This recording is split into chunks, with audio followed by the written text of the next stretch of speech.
हिंदुस्तान पाकिस्तान सरहद से मुंसलिक बैनुल-अक़वामी बॉर्डर पर अखनूर के परगवाल सेक्टर में बीती शब आसमान में ड्रोन जैसी मुश्तबा शय देखी गई।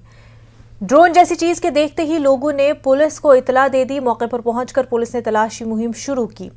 फिलहाल अभी तक इस मुश्तबा शय के मिलने की इतला नहीं है।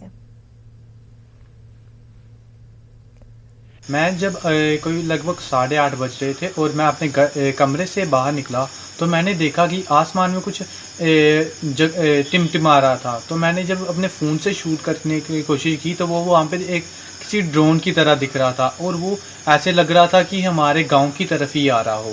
और तभी मैंने अपने दोस्तों को बताया तो वो उन्होंने भी देख के बताया कि हाँ ये ड्रोन ही लग रहा था। तो हमने तुरंत उसी समय पुलिस को सूचित किया और उन्होंने अपनी छानबीन जारी रखी। देखिए कल शाम को 8:30 पौने 9 बजे का वाक़या है कि कोई चंद लोगों ने बताया कि जहां कोई ड्रोन पिंडी साइड से आया है।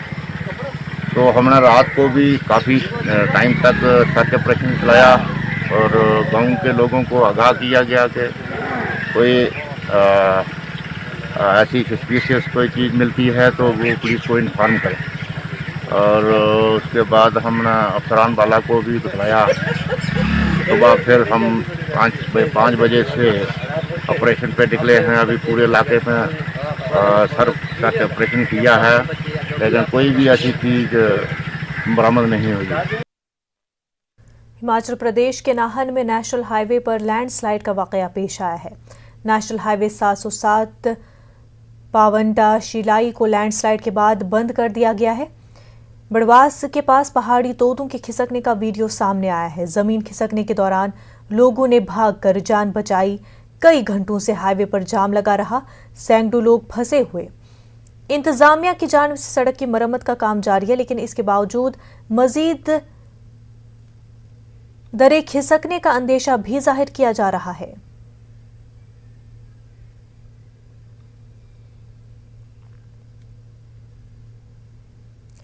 वहीं पार्लियामेंट का मॉनसून सेशन जारी है। रोजाना ऐवानों में हंगामे हो रहे हैं।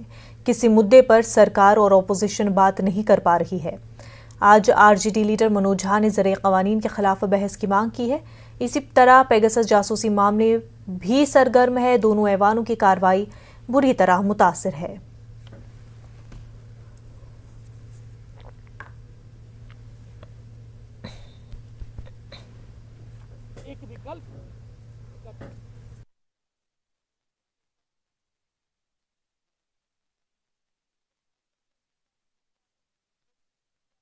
महंगाई के मुद्दे है, कोई असुविधा नहीं है सर। सदन में हम चर्चा चाहते हैं लेकिन सरकार की इस तरीके की रूख बदलना चाहिए। सदन में हम चर्चा चाहते हैं। No covid 161 doctor Alok Suman after question work please Alok Kumar Suman माननीय मंत्री जी। राज्यसभा और लोकसभा दोनों ही ऐवानों में कार्रवाई जारी है। ऐसे में अब तक जो है जितने भी सेशंस हुए उनमें सरकार और अपोजिशन के बीच किसी मुद्दे पर बातचीत नहीं हो पाई। हंगामा आराई होती रही और हर बार जो है सेशंस जो मुलतवी कर दिए गए लेकिन फिर से सेशन की कार्रवाई जो है शुरू हो चुकी है दोनों ही ऐवानों में। अब देखना ये होगा कि क्या अब किसी मुद्दे पर चर्चा होगी कि नहीं। धन्यवाद अध्यक्ष महोदय। बिहार में हमारे माननीय मुख्यमंत्री श्री नीतीश कुमार जी के द्वारा महिलाओं एवं बच्चियों के संरक्षा सुरक्षा एवं सशक्तिकरण के लिए जमीनी स्तर पर अनेकों प्रोग्राम चलाए जा रहे हैं जिसके बिहार में और हमारे गोपालगंज जिले में भी उसकी लाभ मिल रही है। पार्लियामेंट सेशन के हवाले से खड़गे ने क्या कुछ कहा है, आइए सुनते हैं। पेगासस के इश्यू पे सारे लोग इकट्ठा होके उस पे डिबेट चाहते हैं। उसके बाद में बहुत से मुद्दे हमारे सामने हैं, जैसा कि मैं कहा कि फार्मर्स का हो, इन्फ्लेशन का हो, फ्यूल का हो और मिजोरम आसाम का हो और चाइनीज एग्रेशन जो ऑक्यूपेशन कर रही वहाँ अनऑथोराइजली ये विषय हो और ऐसे बहुत मुद्दे इतने हैं कि उसको सरकार उन मुद्दों पे चर्चा नहीं होना, इसीलिए इस पेगासस इशू को वो चर्चा नहीं करना चाहते, अलाउ नहीं कर रहे। और ये एक राष्ट्र का बहुत बड़ा सुरक्षा का मुद्दा है और व्यक्तिगत लोगों का एक उनके स्वतंत्रता का और लोकतंत्र का रक्षण का है। तो इसीलिए हम इस मुद्दे पे कर रहे हैं। और आंतरिक ये जो एडवाइजरी इशू कर रहे हैं, इसका मतलब यही है कि होम मिनिस्ट्री अपने कर्तव्य में फेल हो चुकी है और वो अपने इंटेलिजेंस इनपुट लेकर जो लोगों की सुरक्षा देना चाहिए, चाहे ये स्टेट के हो वो स्टेट के हो, तो ये सब होम मिनिस्ट्री की फेल्यूर ही है। कांग्रेस के साबिक सदर राहुल गांधी ने मरकजी वजीर खजाना निर्मला सीतारमण को खत लिखा है, जिसमें उन्होंने किसानों को राहत देने की दरख्वास्त की है। राहुल गांधी ने कहा कि किसानों ने जो कम मुद्दत के लिए कर्ज लिया है, उसकी अदायगी के लिए दी गई मोहलत को 31 दिसंबर 2021 तक बढ़ा दिया जाए। राहुल गांधी ने अपने खत में मुतालबा किया है कि कर्जों पर सूद माफ किया जाए, क्योंकि कोरोना वायरस की वजह से पूरे मुल्क के किसान संगीन माशी परेशानियों से दोचार हैं। राहुल गांधी ने कहा कि उनके पार्लिमानी हल्के वायनाड में बड़ी तादाद में छोटे किसान रहते हैं और साल 2018 और 2019 के सैलाब से केरल का बड़ा हिस्सा मुतासिर हुआ था। अभी किसान उससे निकला भी नहीं है कि कोरोना वबा सामने आ गई, जिसने किसानों की परेशानियों में मजीद इजाफा कर दिया। उन्होंने कहा कि किसान कम मुद्दत के लिए कर्ज लेते हैं, इसलिए इसकी अदायगी में राहत दी जाए।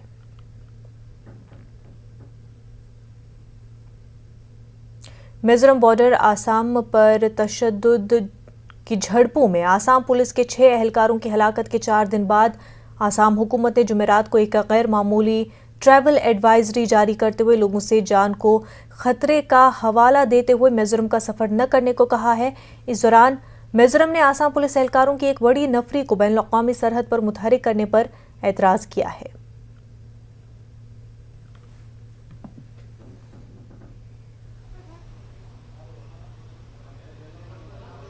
ये आसाम के होम मिनिस्ट्री की तरफ से एडवाइजरी जारी किया है। ये इसलिए किया गया है कि मिज़ोरम के जो स्टूडेंट हैं या वहाँ के सिविलियंस वो बराबर थ्रेट कर रहे हैं।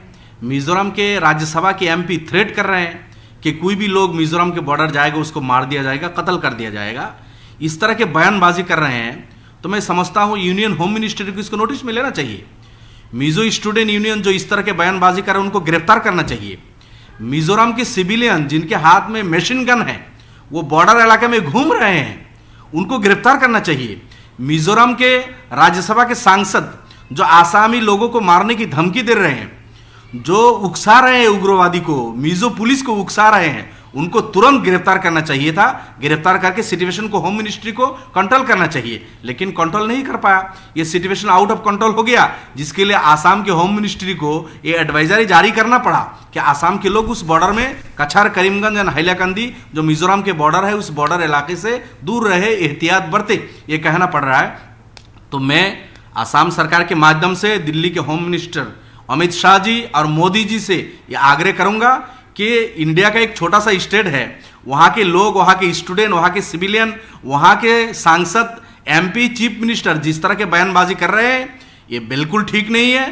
उनको तुरंत सख्ती के साथ इस मैटर को निपटना चाहिए और सख्त से सख्त कदम उठा के इस सिचुएशन को कंट्रोल करना चाहिए। और जो लोग आइन के खिलाफ इस तरह के बयानबाजी कर रहे हैं, उनके जो सांसद हैं, तुरंत उनको गिरफ्तार करके जेल में डालना चाहिए। और रहा ये एडवाइजरी की बात है, आसाम गवर्नमेंट ने जारी किया है। हमारे जो बॉर्डर के लोग हैं, हम तो मरने नहीं दे पाएंगे, उनको एहतियात बरतना चाहिए। जब तक सिचुएशन कंट्रोल ना हो, लोग उस इलाके से एहतियात बरते, थोड़ा दूर रहे। लेकिन मिजो वालों को भी आसाम में आने का हक है, राइट है कि मिजोरम वाले आसाम में मूव करेंगे, आसाम वाले मिजोरम में जाएंगे, आसाम वाले मेघालय जाएंगे, मेघालय वाले आसाम आएंगे। ये तो पूरा इंडिया का एक स्टेट से दूसरे स्टेट में मूवमेंट करने का हर इंडियन को ये राइट है, हक है। लेकिन वहाँ मिजोरम बॉर्डर में मिजो वाले जो सिचुएशन क्रिएट किया है, वो इंडिया पाकिस्तान के बॉर्डर में भी इस तरह सिचुएशन नहीं है, चाइना बॉर्डर में भी इस तरह सिचुएशन नहीं है जो सिचुएशन ये मिजो वाले क्रिएट कर रहे हैं। तो इसलिए मैं अमित शाह जी से यही रिक्वेस्ट करूंगा, सख्ती से निपटिए और इस मैटर को सीरियसली लेके मिजोरम से जो बयानबाजी हो रहा है और आप लोगों को बुलाने से भी मिजो वाले दिल्ली नहीं जा रहे हैं, तो इसको आप लोग नोटिस में लेके सख्त से सख्त कदम उठा के सिचुएशन को कंट्रोल कीजिए। क्या सैनिटाइजर नुकसानदेह है? क्या टीके आपके डीएनए को मुतासिर करते हैं? क्या टीकाकारी आपको कोविड-19 से मुतासिर कर सकती है? क्या ये कुछ सवाल आपके ख्याल में आते हैं? खैर, अब एक जगह है जहां आपके सभी सवालों का जवाब दिया जा सकता है, और ये सब आपके फ़ोन पर। नेटवर्क 18 और फेडरल बैंक के कौमी सतह की टीकाकारी से मुतल्लिक बेदारी मुहिम के तहत कोविड-19 के खिलाफ Sanjeevani a shot of life Sanjeevani WhatsApp helpline शुरू की गई है। आपको बस 7977773753 पर व्हाट्सएप करना है और आपको उसी वक्त आपके सवाल का जवाब मिल जाएगा।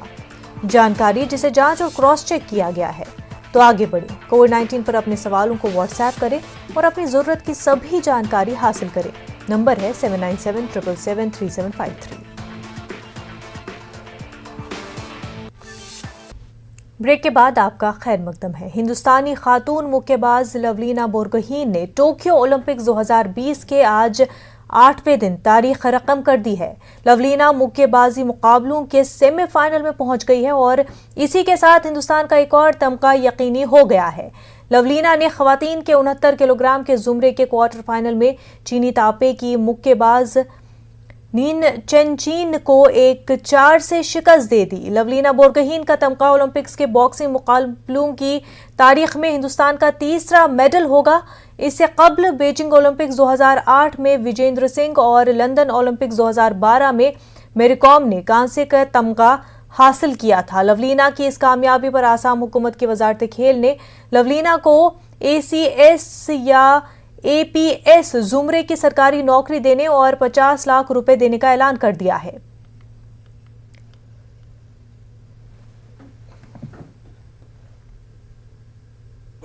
I would like to congratulate Lavlina on her remarkable achievement. She has brought pride to Assam, and it is a matter of greater pride that it is mostly women of Assam who have brought glory to the state on an international event. As a gift from the government of Assam, Lavlina is set to receive a first-class job, either ACS, APS, Superintendent of Tax, Superintendent of Excise career, along with a cash award of ₹50 lakhs. I congratulate again her once again and hope that she will continue to bring glory to Assam.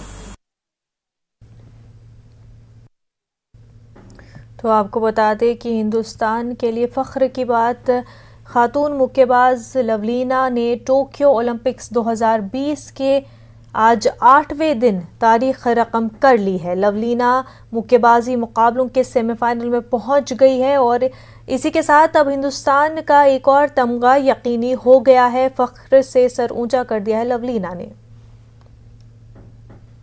Lovlina के शानदार प्रदर्शन के कारण जो भारत का एक और medal पक्का हुआ है, मैं तो यही कहूंगा 130 करोड़ भारतीय शुभकामनाएं भेजते हैं कि आप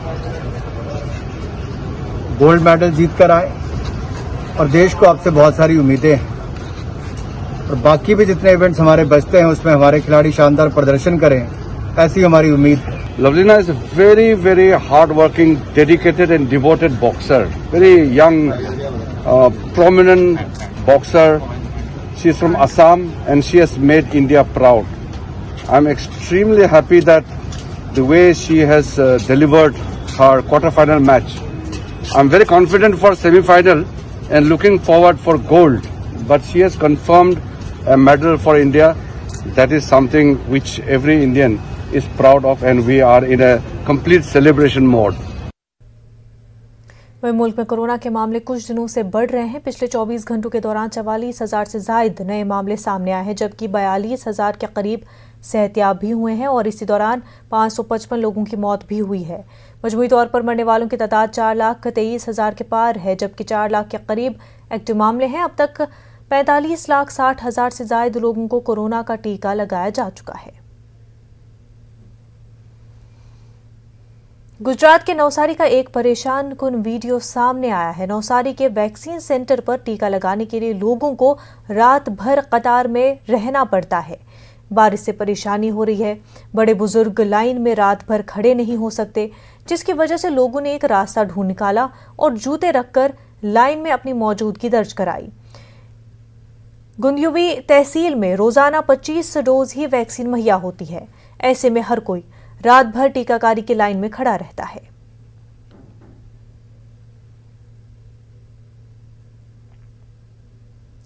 कटिहार के मेयर शिवराज पासवान को रात में गोली मारकर कत्ल कर दिया गया। नामालूम बदमाशों ने नगर थाना इलाके के संतोषी मंदिर चौक पर कटिहार के मेयर को गोली मार दी। बताया जा रहा है कि मेयर अपने घर जा रहे, उनका बॉडीगार्ड भी उनके साथ नहीं था। उन्हें कटिहार मेडिकल कॉलेज ले जाया गया, जहां इलाज के दौरान उनकी मौत हो गई। पुलिस इस मामले में जांच कर रही है।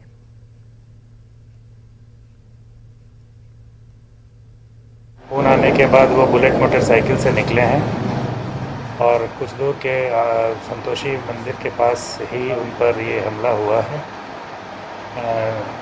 अज्ञात लोगों ने हमला किया, 3 गोलियां उनके सीने में लगी हैं और कटिहार मेडिकल कॉलेज ले जाने के क्रम में ही उनका देहांत हो गया है। जो कटिहार के मेयर थे वह संतोषी चौक के पास आ रहे थे, उसी क्रम में अपराधकारियों द्वारा उनको गोली मारी गई, जो 3 गोली उनको बाएं सीना में लगी। इनको इलाज के लिए KMCH लाया गया, जिनकी इलाज के क्रम में उनकी मृत्यु हो चुकी है। कारण कुछ पता चला? नहीं, अभी तो कुछ नहीं पता चला, हम लोग देख रहे हैं उसमें क्या बात है। बिहार में अपराध बेलगाम होने की कई चर्चाएं लगातार सुर्खियों में है। इस बीच कटिहार से एक बड़ा आपराधिक वारदात को अंजाम दिया गया है। कटिहार के महापौर शिवराज पासवान को गोली मारकर हत्या कर दी गई है। बताया जा रहा है कि 3 गोली उनके सीने में मारा गया है और कटिहार मेडिकल कॉलेज में इलाज के दौरान उनका मौत हो गया है। पुलिस के माने तो अब तक इस घटना में कोई सुराग तक पुलिस को हाथ नहीं लगा है। नगर थाना क्षेत्र के संतोषी कॉलोनी के इस घटना में बताया जा रहा है कि शिवराज पासवान एक सामाजिक पंचायती के बाद घर लौट रहे थे। इसी दौरान उन पर ताबड़तोड़ हमला हुआ है, जिनसे मेडिकल कॉलेज में इलाज के क्रम में उनकी जान चली गई है। फिलहाल पुलिस इस पर जांच कर रहा है, लेकिन बताते चले हाल के दिनों में युवा नेता के तौर पर शिवराज पासवान का काफी क्रेज बढ़ा था और लगातार राजनीति में वो सक्रिय हो रहे थे। इस दिशा में अगर जोड़ कर देखा जाए तो कटिहार के राजनीतिक जगत के लिए भी ये एक बड़ा नुकसान है। सुब्रत, न्यूज़ 18 कटिहार। खबर विजयवाड़ा से, जहां बिजली के शॉक लगने से 6 अफराद की मौत हो गई। आंध्र प्रदेश के विजयवाड़ा में एक फिश पॉन्ड में काम कर रहे लोग अचानक बिजली के जद में आ गए और उनकी वहीं मौत हो गई। ये भी बताया जा रहा है कि मछलियों के लिए इस्तेमाल होने वाले केमिकल के असर से वहां आग लगी और फिर ये मजदूर वहीं फंस गए और झुलस कर उनकी मौत हो गई। ये सभी अफराद ओडिशा के बताए जा रहे हैं। गुज़श्ता रात का ये वाकया बताया जा रहा है।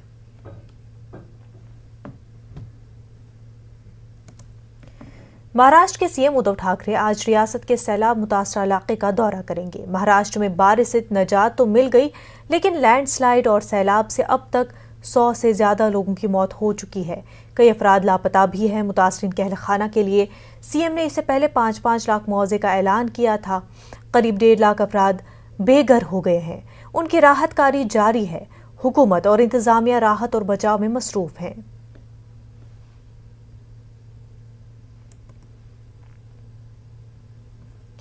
दिल्ली के कई इलाकों में आज बारिश का इम्कान है। इससे पहले की बारिश में दिल्ली में जगह जगह पानी भर गया था। लोगों को गर्मियों से निजात तो मिल गई थी, लेकिन आमदोरफ्त में काफ़ी दिक्कतें आई थी। वहीं दिल्ली की यमुना नदी खतरे के निशान के करीब पहुंच चुकी है। यमुना नदी के पुल पर एहतियात से लोग सफ़र कर रहे हैं। नदी के किनारे रहने वाले लोगों की परेशानियां बढ़ सकती है। इससे पहले यमुना नदी में जहरीला झाग देखा जा रहा था।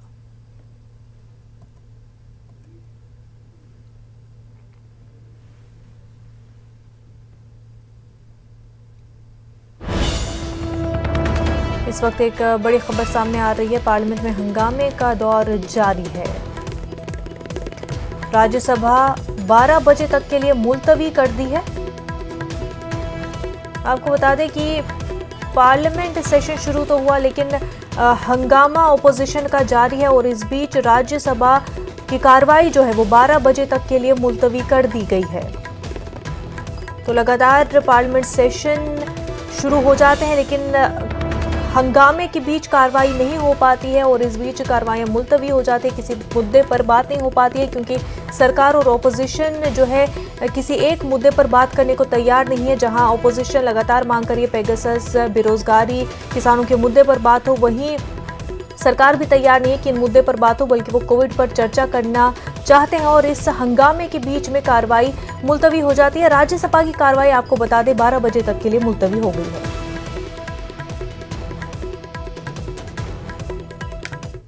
आगे बढ़ते हैं, इमारत शरिया बिहार में अमीर शरीयत का इंतखाब मुलतवी कर दिया गया है। इससे पहले 8 अगस्त को इंतखाब कराने का ऐलान किया गया था। इमारत मजलिस शूरा और अवाम की जानिब से अमीर शरीयत के इंतखाब को मुलतवी करने का मुतालबा किया जा रहा था। अब नए सिरे से इस पर गौर होगा और अमीर शरीयत का इंतखाब नए सिरे से होगा।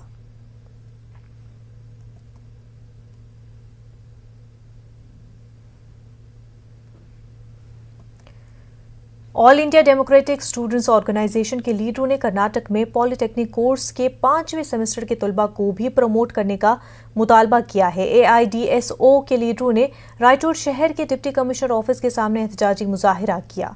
इस मौके पर उन्होंने बताया कि 5वें सेमेस्टर के तलबा को प्रमोट करने और फाइनल सेमेस्टर के लिए इम्तहानात मुनक्किद करने के UGC के अहकामात हैं।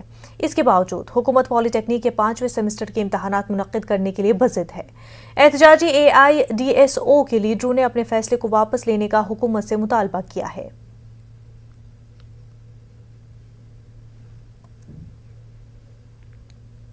कोरोना वबा के दौरान बाहमी इमदाद और इन्हिसार का जज्बा मुस्तहकम हुआ है।